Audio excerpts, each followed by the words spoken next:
When engaging in the Monster Hunter community for a while, there are a few certain questions that always come up between players. Which weapon do you main? What game did you start with? And most assuredly, what's your favorite monster? I know each and every one of you is quaking in their boots, on the edge of your seat just itching to hear my answer. Well, it's Gore Magala. It has been 10 years since Monster Hunter 4 released in Japan. Players often cite this game as being their first foray into these games, and also as their favorite entry to date.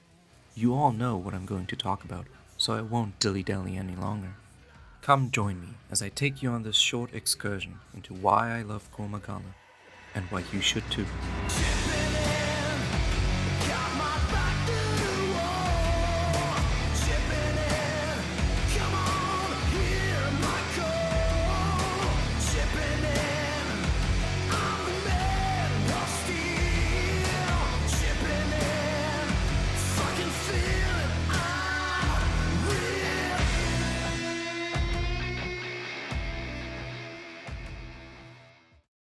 When players encountered Gore Magala, it immediately sparked a rivalry between them, ultimately resulting in Gore growing up into Tschaka Magala. It's an interesting take on the Monster Hunter story formula, within which the first big bad you fight usually is just a red herring. In this game, the first and second end bosses are implied to be the same monster.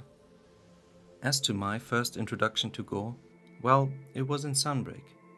I've heard of Gore before and always wanted to experience it myself, so when the Gore teaser trailer dropped, I was ecstatic.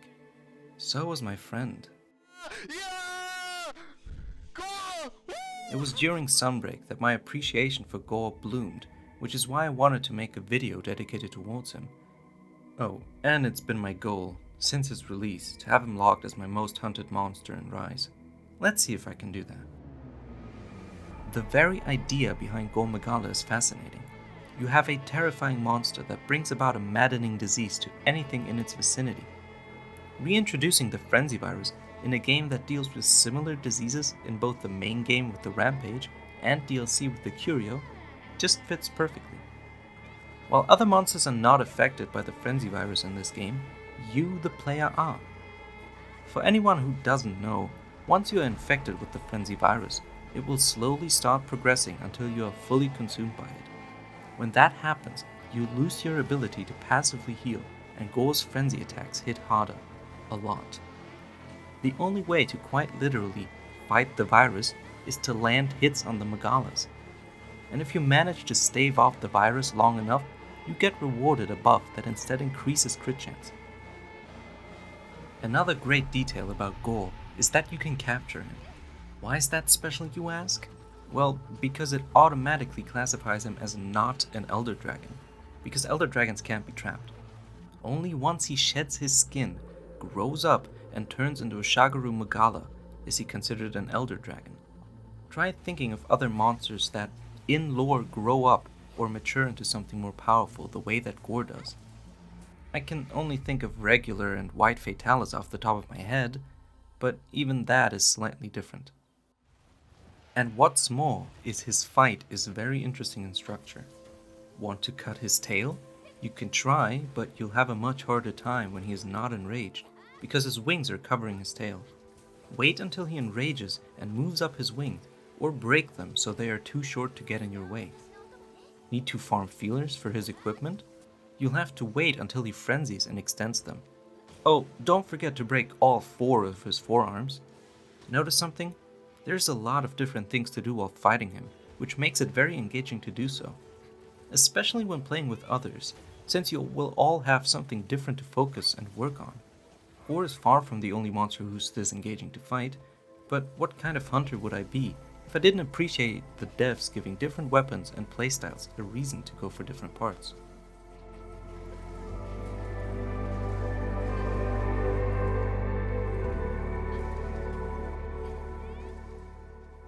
I've always been a strong supporter of style over substance. A great theme or artistic design choice can carry you so much further than a beefy catalog of gameplay mechanics. It's great that Monster Hunter happens to have so many interesting and unique mechanics, of course, but that only makes the style of Sunbreak that much greater. In Base Rise, we stuck to a very on-the-nose Japanese theme for the monsters, story, and equipment. So this shift towards more European folklore and history in Sunbreak not only fits Gore when you compare the Frenzy Virus to, oh, I don't know, the Black Death.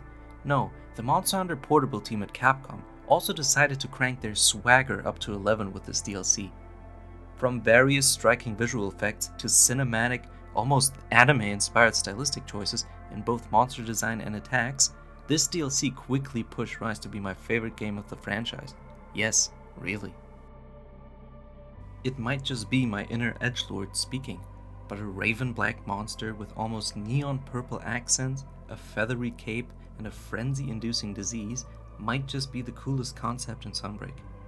Also, the fight looks stunning. The sky turns all purple and dark when he enrages, and his feelers fully extend so he can, well, feel you better. Yeah, you heard right. Gore is blind, so he can only sense where you are. How does he do that? Well, good thing you ask. Let my good friend Tschaka do the explaining. One of 90's favorite aspects of Gore is the cloak. It seems to have darkness flowing through it at all times. It's a really cool aesthetic, but is also part of the explanation for him being aware of his surroundings, even though he's blind. It's a fur-like material Gore releases at all times to map out the area around him. The closest thing you could compare it to would be the echolocation used by some animals to sense their environment, like bats. If enough pollen is spread in the area and Gore is able to locate its target more clearly, it will extend its feelers and spread a large amount of scales in the area, darkening the sky. The other side effects of this mapping pollen is that it infects all living things, slowly killing them, and allows Gore Magala to feast on carcasses he didn't even have to kill. It's an adaptation that helps the monster to orientate and also delivers free meals. Win-win.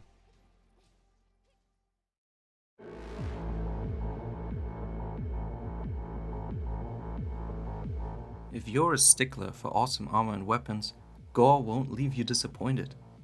To prove my point, let's look at a few female armor sets. Do you notice a trend? Here are the male counterparts to those armors. Now let's check out Gore's armor. Finally, a great looking female armor set with an actual helmet. You've got no idea how happy I am about this. And the skills aren't half bad either. I say we take this shiny piece of equipment and get to work on that goal I mentioned earlier. It's time to hunt Gore Magala.